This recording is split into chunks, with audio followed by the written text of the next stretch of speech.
Walt Whitman was an American poet, essayist, and the journalist. Whitman is among the most influential poet in the American canon, and is often called the father of free verse. He grew up in Huntington in a family with difficult economic status.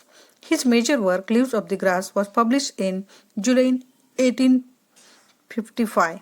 His O Captain, My Captain, a poem written on the death of the Abraham Lincoln in widely popular.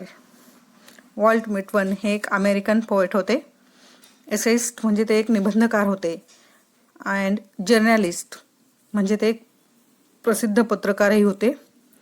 Whitman is among the most influence poet in the American canon and it often called the father of free वर्स.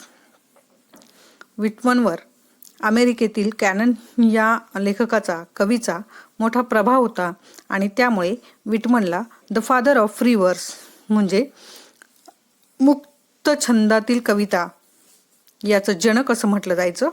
ही grew up in Huntington in a family with difficult economic status. His major work, Leaves on the Grass, was published in July 1855.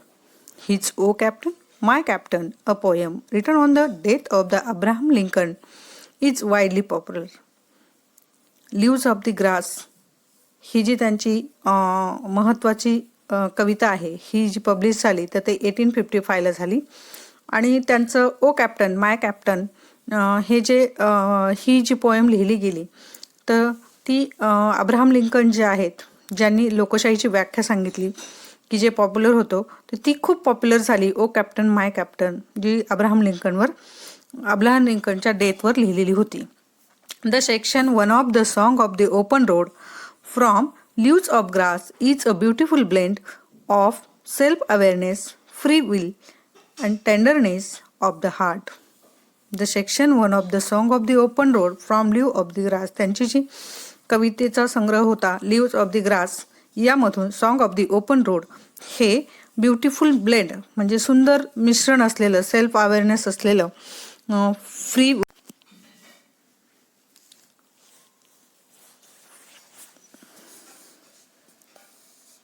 free will and tenderness of heart. It gives us poets realization that along the journey of life one will the face and the test of the wisdom which is does not tested in any school or universities. A road is something everyone use, whether rich and poor, and it forces all levels of the people associate with one another. The road signifies mobility.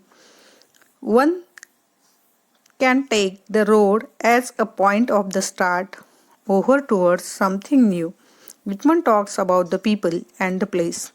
He argues against staying in one place for too long, although the hospitality may be true.